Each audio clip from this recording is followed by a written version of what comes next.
출애굽기 25장 23절부터 30절까지입니다. 너는 조각목으로 상을 만들 때 길이는 2규빗, 너비는 1규빗, 높이는 1규빗 반이 되게 하고 순금으로 싸고 주위에 금테를 두르고 그 주위에 손바닥 넓이만한 턱을 만들고 그 턱 주위에 금으로 테를 만들고 그것을 위하여 금고리 넷을 만들어 그 네 발 위 네 모퉁이에 달되 턱 곁에 붙이라. 이는 상을 맬 채를 꿰일 곳이며 또 조각목으로 그 채를 만들고 금으로 싸라. 상을 이것으로 맬 것이니라. 너는 대접과 숟가락과 병과 붓는 잔을 만들되 순금으로 만들며 상 위에 진설병을 두어 항상 내 앞에 있게 할지니라. 아멘. 기도하겠습니다. 하나님께서 우리를 하나님 백성으로 부르셔서 예수 그리스도의 십자가를 아는 그 자리로 이끌어 가시는 그 뜻이 무엇인지를 또 말씀을 통해서 알게 되기를 원합니다. 우리가 주를 믿고 나아가는 그 모든 믿음의 길들이 말씀을 통해서 참된 믿음의 길로 갈 수 있도록 함께 하시옵시고 오늘 주신 말씀 속에서 믿음의 그 내용, 그 본질들을 깨달아가는 저희가 될 수 있도록 인도해 주시옵소서. 예수님 이름으로 기도합니다. 아멘. 지난 수요일 날 그 증거계와 속죄소에 대해서 말씀을 드렸는데 그 지난 수요일 말씀드린 그 내용에서 이제 기억해야 될 중요한 것이 뭐냐면 하나님께서는 속죄소에서 인간을 만나신다 그 얘기입니다. 속죄소가 하나님이 인간을 만나시는 곳이라는 것인데 그 22절에서 그랬죠. 거기서 내가 너와 만나고 이렇게 얘기하고 있는데 우리가 누군가를 만나기로 약속할 때 이제 시간과 장소를 정해서 만날 약속을 하죠. 그러면 그 시간과 장소에서 어느 것이 중요한가 하면 장소가 중요합니다. 시간을 모른다 할지라도 장소만 알면 거기서 기다리면 되는 것이거든요. 약속을 한 사람이 절대 약속을 어기는 사람이 아니다. 반드시 온다 했으면 온다. 그 믿음만 있으면은 만나기로 한 장소에서 기다리면은 어쨌든 언제든지 간에 만날 수는 있는 겁니다. 그런데 만나기로 한 시간을 안다 할지라도 그 장소를 잘못 알고 있으면은 만날 수가 없어요. 그건 기정사실이죠. 근데 이게 이제 우리와 무관한 문제가 아니란 얘기입니다. 왜냐하면 지금의 기독교인들이 이제 예수님이 하늘로 가시고 다시 오실 것을 기다리고 있죠. 재림신앙 이렇게 얘기를 하고 있는 것인데 근데 거의 모든 사람들이 관심을 어디에 두냐면은 그 예수님이 언제 오실지 시간에만 관심을 두고 있는 겁니다. 예수님이 오시면 그 만날 약속된 장소가 있다. 이건 생각지를 않습니다. 그래서 언제 오실까 시간에 관심을 두고 그 시간만 알면은 마치 예수를 만나고 영접할 것 같은 그런 이제 착각에 빠지고 있죠. 물론 그 장소라고 하는 것은 지명이나 어떤 그 눈에 보이는 공간 이제 그런 걸 말하지는 않는데 장소가 있는 건 사실이에요. 예수님이 재림하시면 자기 백성을 만날 장소가 있습니다. 그 장소를 찾아갈 수 있도록 말해주는 것, 그 장소가 과연 무엇이냐 이걸 말해주는 것이 속죄소입니다. 속죄소에 내가 너와 만나고 이렇게 이제 말씀을 했기 때문에 그 속죄소라는 얘기, 하나님께서 인간을 만난다고 하는 속죄소, 이건 정말 소홀히 생각할 내용은 아닌 겁니다. 자, 우리는 하나님께서 인간을 만난다고 하신 그 장소, 그 장소를 알고 거기에 있으면 되는 것이죠. 그 장소에만 있으면 이제 되는 거예요. 약속된 장소만 잘 찾아갖고 그 장소에 있으면 언제 오실까 시간은 아무 상관이 없단 말입니다. 그래서 우리가 분명히 이제 알고 있어야 될 것이 뭐냐면은 그 하나님과 인간의 만남의 장소라고 하는 것이 인간이 어떤 그 지정에서 여기서 만납시다 이렇게 하는 것이 아니고 하나님께서 지정을 하셨다는 겁니다. 속죄소라 이제 구약이 이렇게 등장을 했죠. 그러니까 우리가 이 하나님께서 만나겠다고 한 지정하신 그 장소 말고 다른 곳에서 뭐 하나님을 만나겠다고 기다리고 또 그렇게 기다리면서 온갖 나의 정성을 다 쏟아붓고 한다 할지라도 하나님은 거기에 계시지 않을 것이고 거기에 오시지도 않을 것이기 때문에 결국 그 하나님 만나겠다고 하는 모든 건 헛수고가 될 수밖에 없다고 하는 거죠. 자, 그 증거계획에 돌판이 들어간다고 했습니다. 돌판이 들어갑니다. 돌판을 증거판이라고 이렇게 말씀을 드렸는데 뭘 증거하는 것이냐? 인간의 죄를 증거하는 것이고, 따라서 인간의 죄를 증거하는 것은 인간이 하나님을 만날 자격이 없다. 이것이 증거되는 것이 증거판이라고 하는 것이었어요. 그러니까는 그 내용들을 우리가 좀 잘 깊이를 알아야 되는데, 단지 내가 죄인입니다, 이걸 안다고 해서 되는 것이 아니고요. 내가 죄인임을 알았다는 것은 내가 하나님을 만날 자격이 없습니다. 이것까지 품고 있어야 돼요. 그래야 정말 죄인임을 안다, 이런 의미가 된단 말입니다. 그렇게 인간이 하나님을 만날 자격이 없다는 증거하는 돌판에 들어있는 증거계 위에 속죄소가 있고, 그 속죄소에는 희생제물의 피가 뿌려진단 말입니다. 이것이 의미하는 것이 생각하면 알 수가 있는 거예요. 하나님과 인간의 만남에는 죄 없는 희생제물의 그 피가 중보의 역할로 개입했다, 이런 의미가 되는 거예요. 희생제물의 피가 중보의 역할로 개입했다. 그래야만이 그 증거계에 있는 돌판이 상징하는 인간은 하나님은 자격이 없는데 하나님과 만나면 가능해져. 뭐 때문에? 피 때문에. 그 내용이 다 들어가 있는 거예요. 따라서 하나님은 인간을 보고 만나 주시는 것이 아니고 그 제물이 흘린 희생의 피를 보고 만나 주신다, 그 뜻이란 말입니다. 하나님이 인간을 만나신다. 뭘 보고? 제물의 피를 보고. 그 내용이 되는 거예요. 그렇다면은 하나님과의 만남을 위해서 나오는 인간에게 있어야 할 생각, 그게 뭐냐면은 하나님을 만날 자격이 없는 나를 하나님께서 만나주기 위해서 죄 없는 제물에 희생이 있었다. 그 희생의 피로 인해서 나의 죄를 용서하심으로 인해서 내가 하나님과 만남이 이루어진 것이다. 그 믿음이 있어야 되죠. 그러니까 그게 믿음의 내용으로 이제 자리하고 있는 거예요. 그래서 내가 어떻게 해서 하나님과 만날 수 있게 되는지, 그 내막을 바르게 아는 신자라면은요, 그 믿음 안에는 내가 이렇게 해서 하나님께서 이런 날을 보시고 날만 주셨습니다, 이게 있을 수가 없는 거예요. 내가 기도했더니, 내가 봉사했더니, 내가 뭘 했더니 하나님께서 나를 만나주셨어, 이런 말을 못한다는 거예요. 믿으면 그게 들어갈 수가 없는 거예요. 예수님이 다시 오시는 것은 하나님께서 택한 백성을 만나시고 그 백성을 영접해서 영원한 생명의 나라에 데려가기 위해서 오신다, 이게 상식이 되어 있단 말입니다. 그러면은 예수님이 다시 오실 때에 누가 그 다시 오신 예수님을 만날 수가 있는가 하면은 하나님께서 만나겠다고 한 속죄소에 있는 사람이에요. 속죄소에 있는 사람. 근데 그 지금 속죄소라고 하는 것이 지금에는 어디 따로 있는 게 아니란 얘기입니다. 예루살렘에 속죄소가 없어요. 지금 속죄소는 예수님의 희생의 피 흘림이 십자가입니다. 지금 속죄소가. 따라서 예수님이 다시 오실 때에 다시 오신 예수를 만날 신자가 있어야 될 자리가 뭐냐면요, 십자가의 피의 희생을 믿고 살아가는 그 자리예요. 그게 예수를 만난 장소예요. 따로 어떤 장소에 있는 것이 아니고 십자가 희생의 피로 인해서 내가 하나님과 만남이 이루어졌습니다. 그 믿음으로 살아가는 그 자리가 예수님 오실 때에 예수를 만난 장소다, 그 자리다, 이렇게 얘기가 되어지는 것이죠. 그래서 예수님은 어디에 재림하시느냐, 예루살렘이냐, 이런 거 따질 필요가 없습니다. 어디 오실까? 그걸 따라서 찾아가고 그럴 필요가 없이요, 그냥 예수님의 용서의 피, 희생의 피의 은혜를 믿고 살아가면 되는 거예요. 그런 만남이 되는 거예요. 그러면 시간은 무의미한 거죠.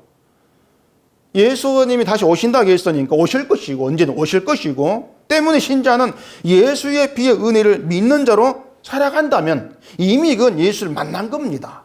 만남 안에 들어있다, 이렇게 할 수가 있는 것이죠. 그래서 내가 살아있을 때 예수 오시면 좋겠다, 이런 것도 의미가 없는 거예요. 이미 만남은 있기 때문에. 이 모든 것이 이제 우리가 예수를 믿는 믿음이 어떤 것이냐는 걸 얘기해 주는 것이고, 그 믿음은 철저하게 인간의 공로를 부정하고 있다는 것, 이게 늘 우리에게 살아있어야 됩니다. 인간의 공로가 부정된 자리, 그게 속죄소다. 그게 있어야 되죠. 결국 신자라고 하는 건 자기의 죄됨에서 희생제물의 피의 공로, 용서의 은혜만 생각을 하게 되면서 그것이 감사와 찬송이 되는 그 자리, 그게 속죄소입니다.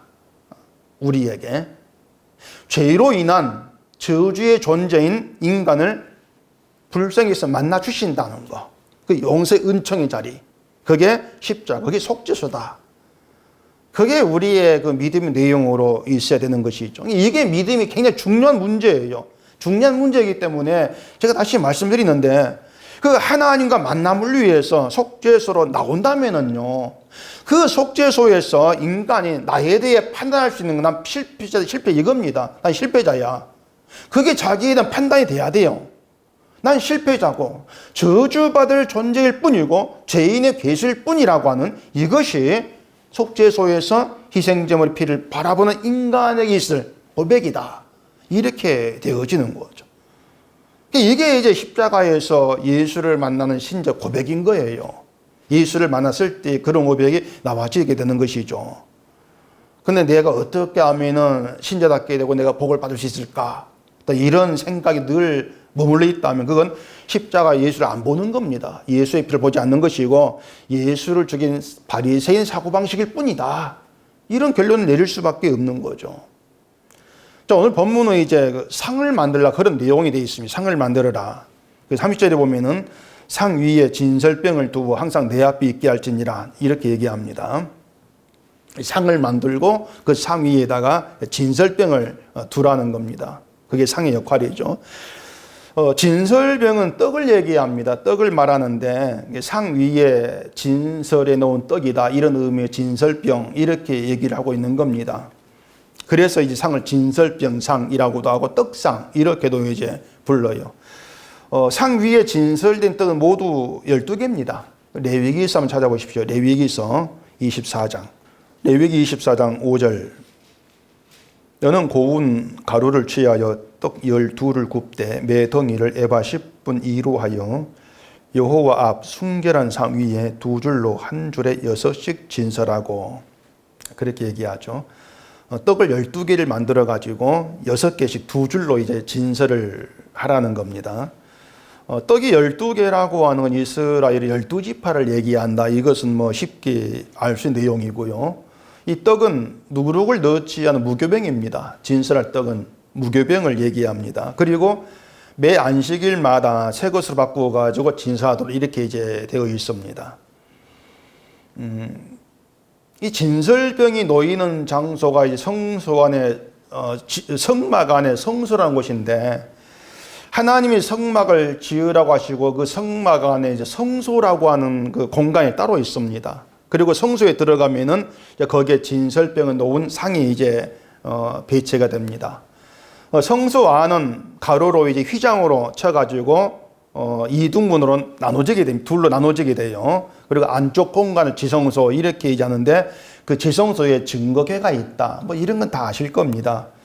그 지성소는 대제사장만 들어가게 되어 있는데 그것도 하나님께서 지정하신 속죄일 1년에 딱 한 차례만 지성소에 들어가게 되어 있습니다. 이 성소도 아무나 못 들어가요.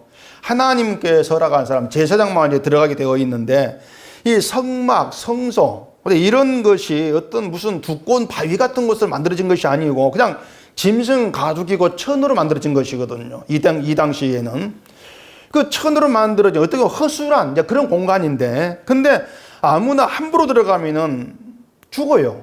하나님께 저주를 받아 죽음에 이르게 되어지는 것인데 그렇게 인간이 제멋대로 침범할 수 없는 거룩한 장소를 하나님께서 이스라엘에 만들어 놓으신 거예요. 그 장소, 거룩한 장소를. 그리고 그것을 성막, 성소, 지성소 이렇게 이제 말씀하신다는 얘기입니다. 특히 지성소는 하나님께서 인간을 만나 하시는 속죄소가 거기에 들어있다는 거. 이걸 생각하면은요. 지성소는 결국 하나님 계신 곳이에요. 인간을 만나는 계신 곳이란 말입니다. 하나님이 계신 곳인데 대제사장만 거기에 이제 들어간다. 그것도 하나님이 정한 날에만 들어갈 수가 있다. 이 얘기는요. 인간이 그 자기의 어떤 그 노력이나 열심과 선함 가지고도 하나님께 나갈 수 없다는 사실입니다. 인간이 마음대로 못 들어가요.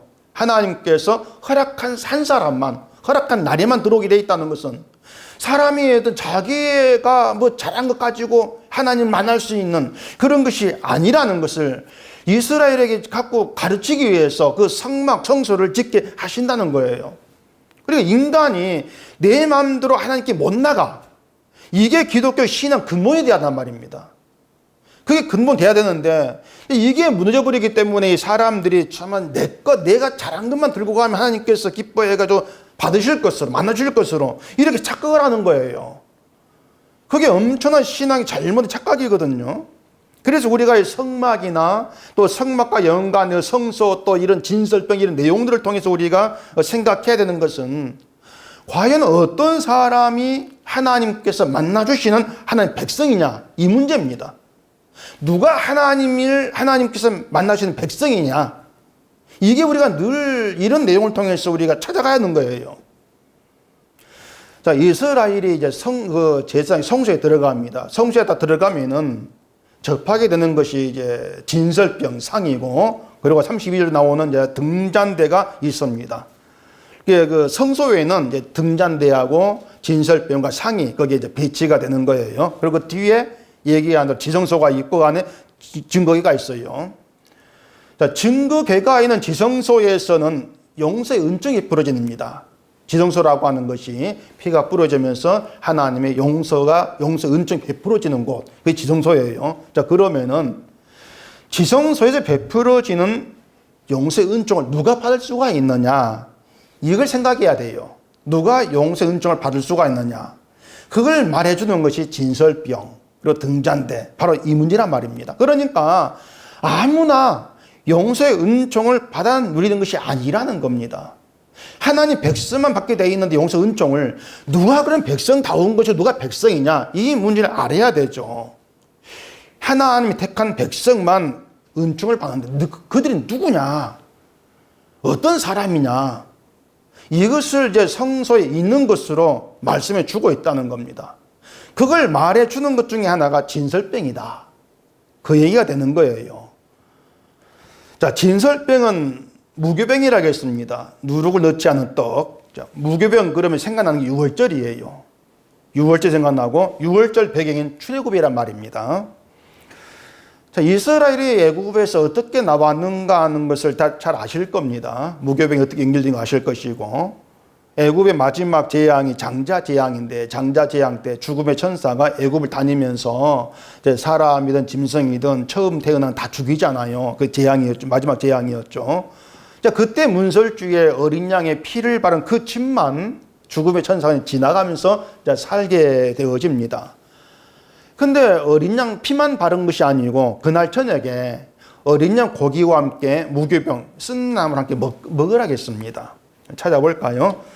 출애굽기 12장입니다. 출애굽기 12장 6절.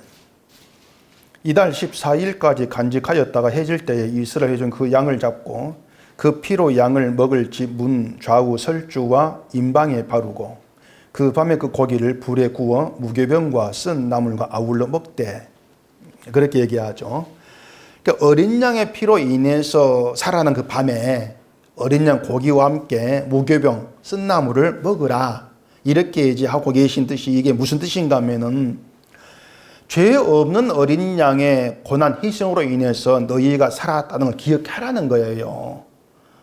어린 양 고기를 먹는다는 것은 어린 양 죽음으로 우리가 살았다. 그걸 취하는 거죠. 그러니까 지금에 말하면 성찬식, 예수의 몸과 피를 먹는 그런 의미가 들어있다는 얘기입니다. 무교병과 쓴 나물, 그걸 먹는다. 결국 우리가 어린 양의 죽음으로 인해서 그 고난으로 인해서 우리가 생명에 참여하게 되어서 고난을 의미하는 거예요. 따라서 나를 어린 양의 고난, 희생 때문에 살아난 자로 바라보고 하나님께 나오는 그들이 하나님께서 베푸시는 용서의 은총에 참여할 백성이다. 그걸 얘기하고 있단 말입니다. 아무나 백성이 아니라는 거예요. 결국 너희는 자신을 이렇게 바라봐라. 어떻게? 어린 양의 고난의 피로 살아난 그러한 존재, 죽음이 마땅한 존재인데 어린 양의 피로 인해서 우리가 살았습니다. 그렇게 자기를 바라보라는 거예요.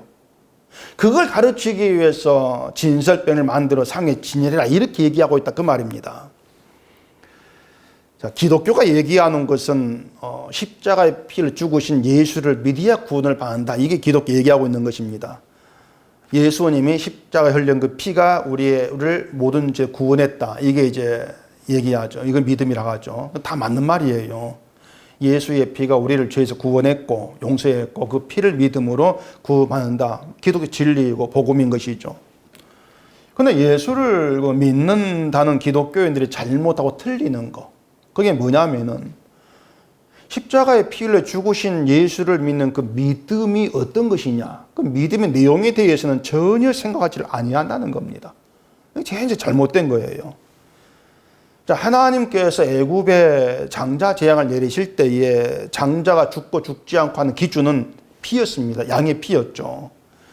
그 죽음의 천사가 집집만 다니면서 애굽 사람이냐 이스라엘 사람이냐 이걸 보고 죽음을 가른 것이 아니었어요.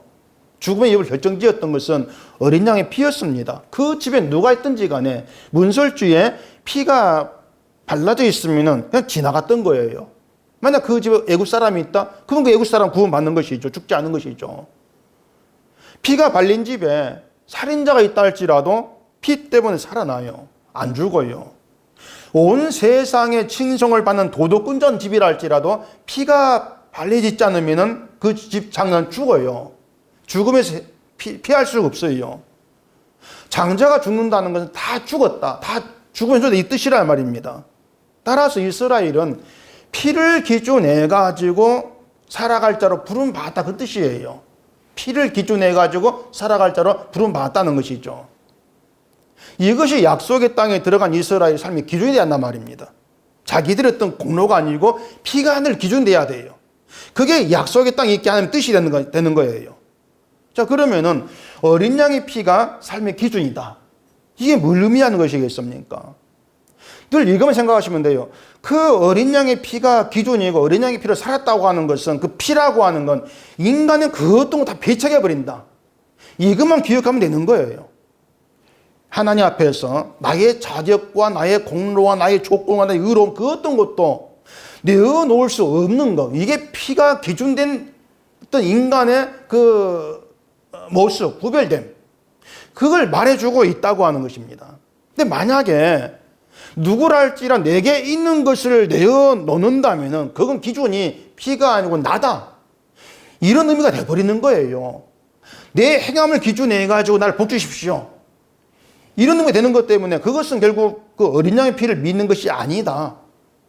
그런 의미가 돼버린다는 얘기입니다.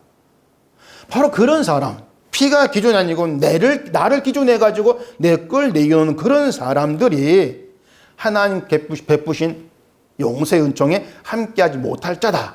그렇게 드러나게 되는 것이죠. 그래서 십자가를 믿고 예수의 피를 믿는다고 하는 것은 나에게서 어떤 자격 조건 안 찾는다.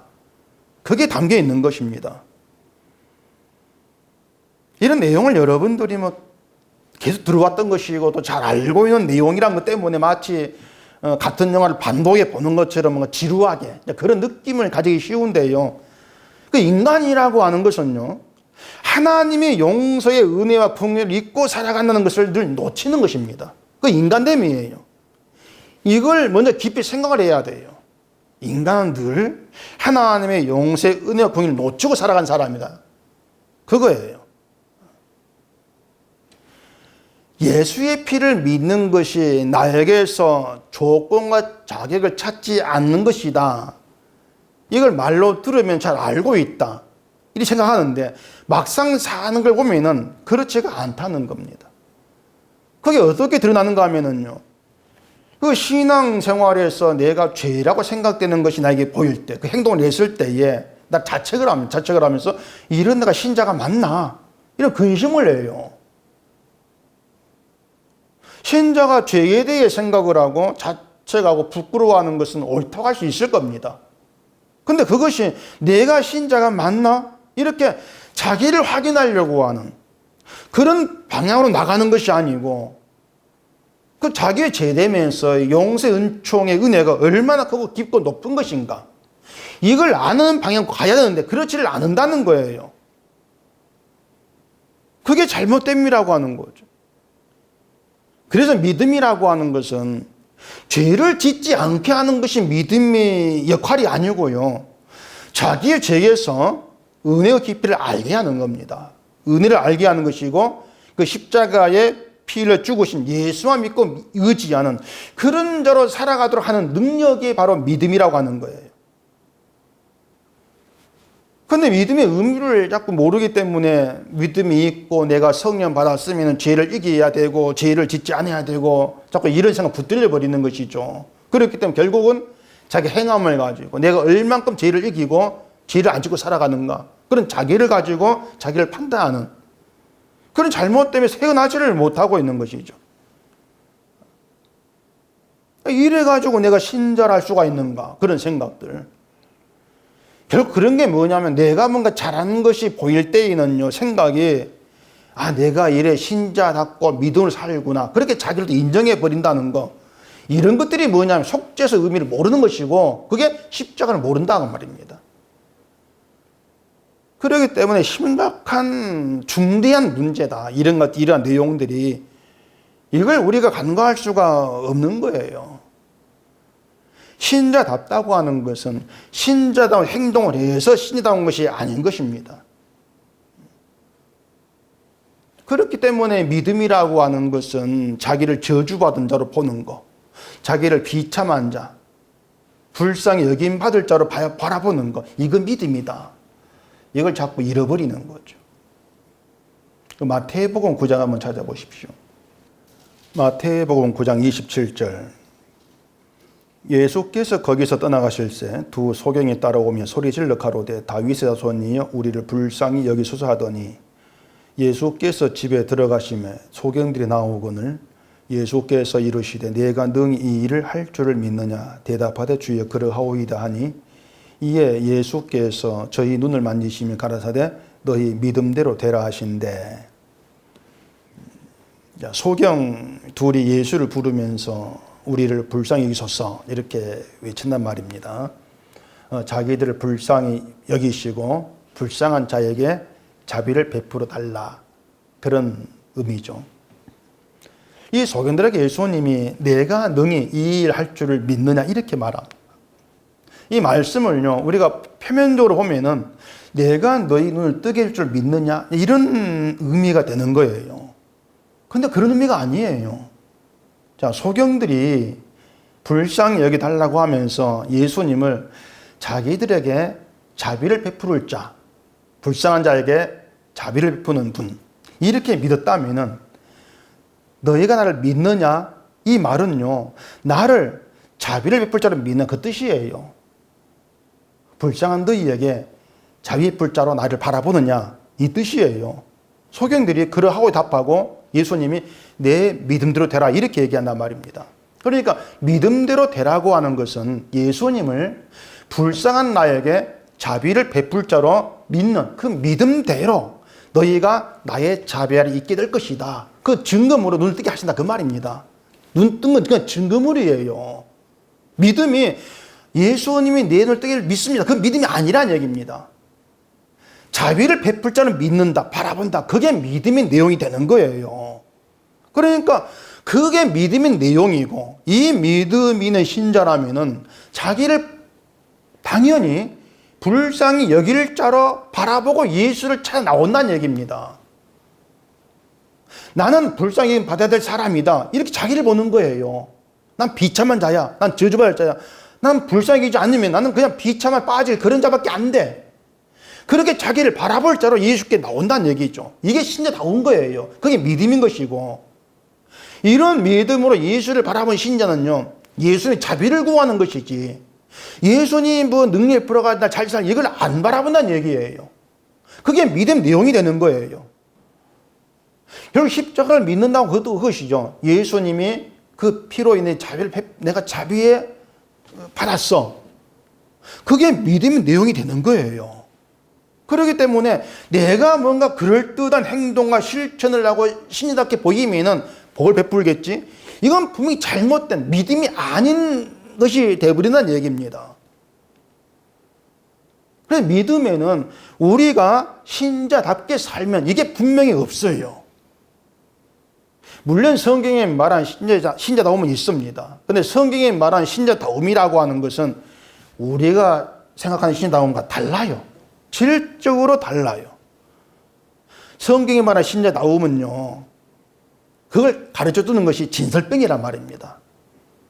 어린 양의 피가 아니었다면 죽었어야 될 비참한 자, 죽으면 그렇게 자기를 바라보는 거, 이게 나란 걸 아는 거, 그게 성경에 말한 신자다움이에요.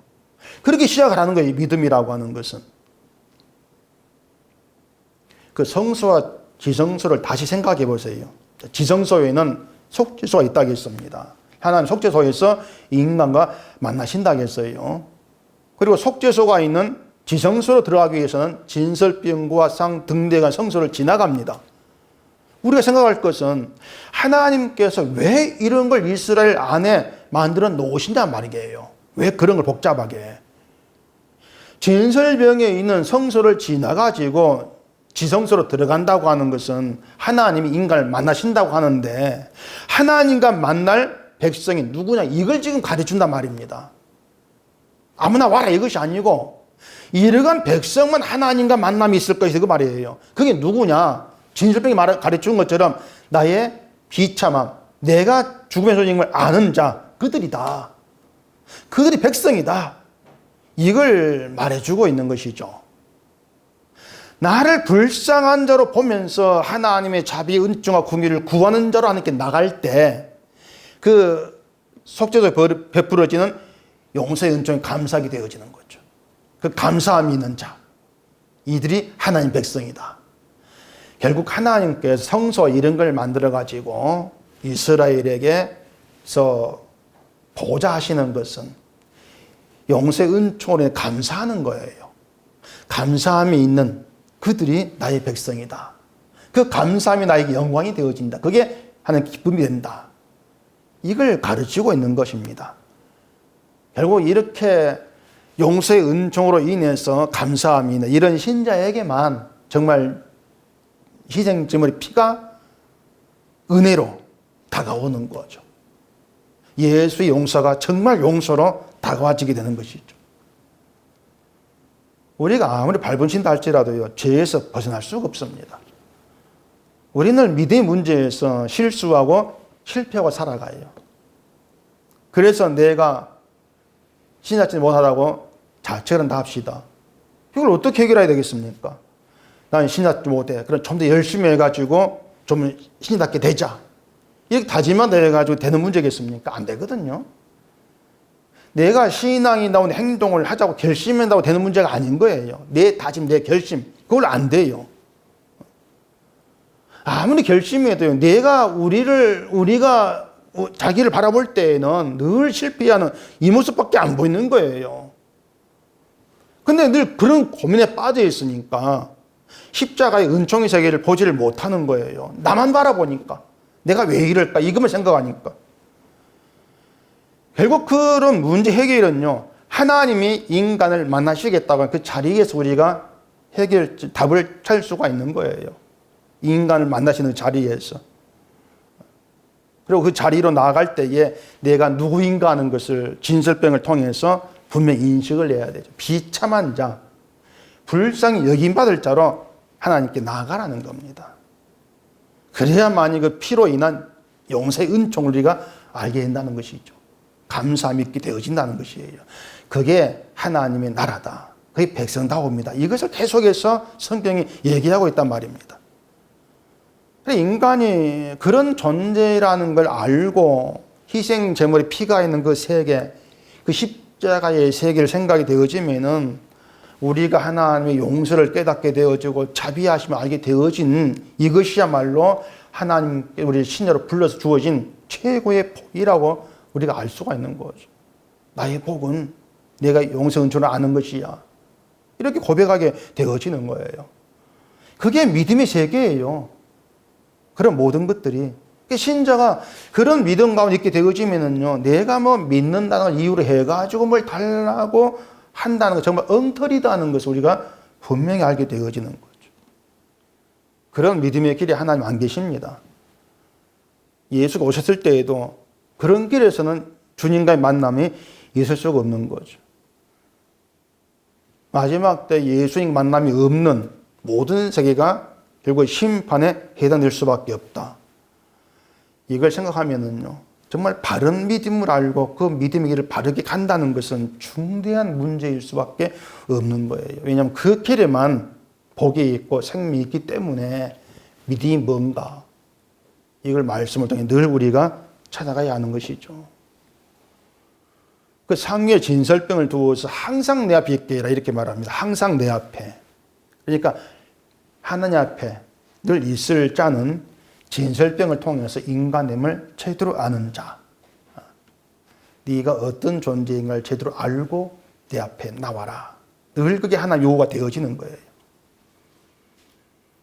우리가 예수님을 생명의 떡이다 이렇게 말하잖아요. 그런 점에서 이 진설병이 생명의 떡으로 오신 예수님을 상징한다 이렇게 이제 할 수 있는데, 예수님이 생명의 떡이라고 하는 것은요, 내가 예수님의 생명을 얻어 간단 생각질 생각 문제가 아닌 거예요. 예수님이 흘리신 그 피가 죽음의 나에게 생명이 되었다, 그걸 의미한단 말입니다. 따라서 예수님을 생명의 떡으로 믿는다는 것은 나를 죽음의 존재로 여긴다, 그걸 의미하는 거예요. 그렇게 시작하시라는 얘기예요. 그걸 잘라버리고 그냥 예수 믿으면 구원 얻어, 이렇게 돼버리면 믿음이 아닌 거예요. 그것은요, 그냥 좋은 것만 골라먹는 그런 결과밖에 안 되는 거예요. 이처럼 구약의 모든 내용들은요, 믿음이 본질한 내용을 우리에게 가르쳐주고 있습니다. 속죄소, 진설병, 이런 내용만 가지고도 믿음과 믿음 아닌 것이 뭘까?